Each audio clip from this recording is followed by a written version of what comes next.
Well, good evening, everybody. Welcome to the Stem Cell Laboratory at the UCL Cancer Institute.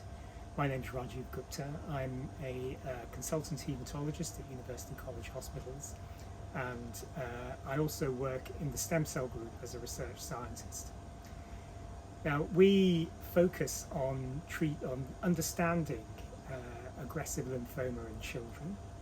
It's the commonest cancer killer amongst children in the United Kingdom.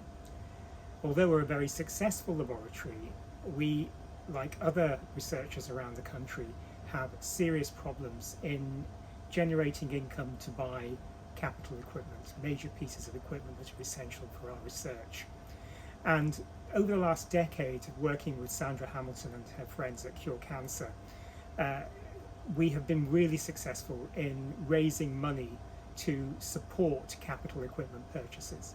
And during this short presentation, we will go through a few items that Sandra and the team have purchased for us and show how we use them in our laboratory.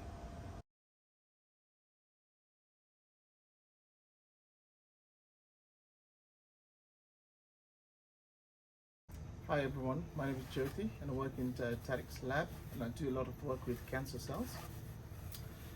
Liquid nitrogen tanks are crucial for preserving samples and patient material for future studies.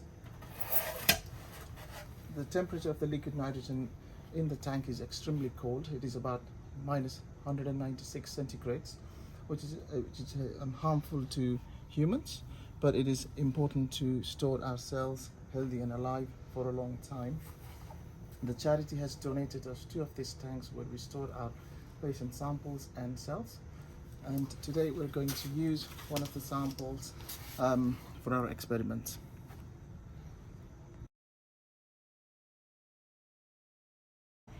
Hi, I'm Ruth.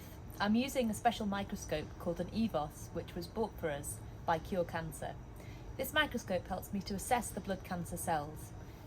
I'm visualising them for their shape, their healthiness, and these cells have also been treated with the fluorescent dye.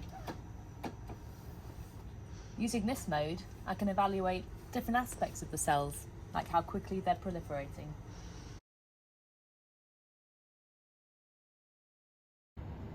Hi everyone, I'm Jane, and I do a lot of work with cells.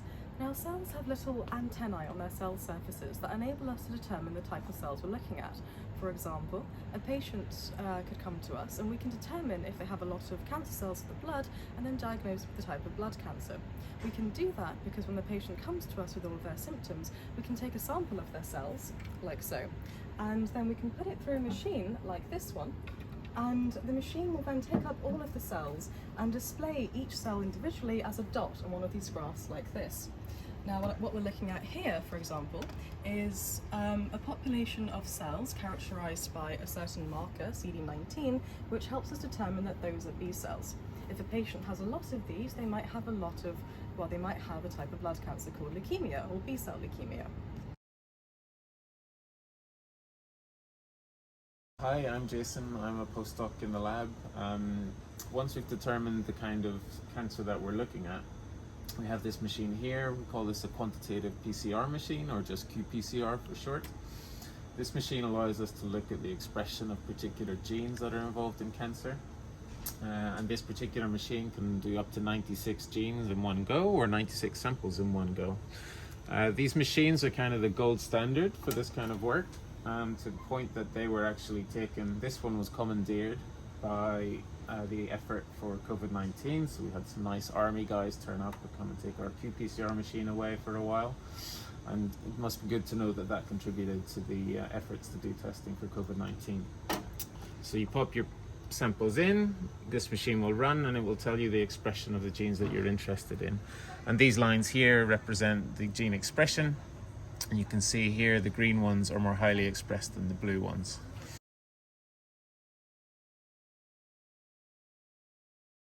Hi, I'm Emily. So when we get patient samples, they contain very small amounts of DNA and RNA.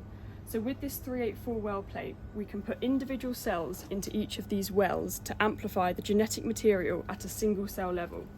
That allows us to investigate the thousands of different genes in each of these cells with the help of this 384 PCR machine.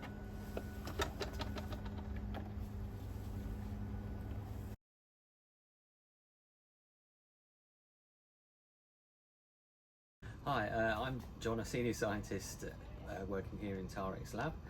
Before we go on to sequence DNA or RNA from individual cells that have been amplified using the thermal cycler that Emily's just been showing you, we need to look at the quality of the amplified material from either just a few cells in one run up to 11, or many cells in one run.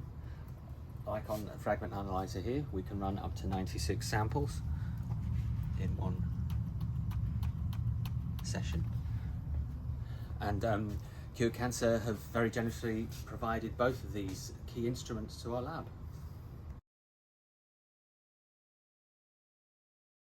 Well, good evening everyone. I'm Professor Taric. I'm Director of the UCL Cancer Institute, where the wonderful equipment that you've all helped to make possible is positioned and is helping transform the lives of children and adults with cancer. I hope you've enjoyed the video tour and seen some of the equipment in action, and I hope as COVID subsides you'll be able to come and join us here at the Cancer Institute and see for yourself firsthand the equipment in action and understand from our team what impact it is having. I'd really like to take this opportunity to say a huge thank you to everyone at Cure Cancer and CAMCALRA and the Lions Club for their tremendous fundraising events on our behalf. With that, I'd like to close and again say a huge thank you and make this small plea that the more money you can raise for us, the more equipment we can buy, and in turn the greater impact we can have. So a huge thank you from all of us here at the UCL Cancer Institute.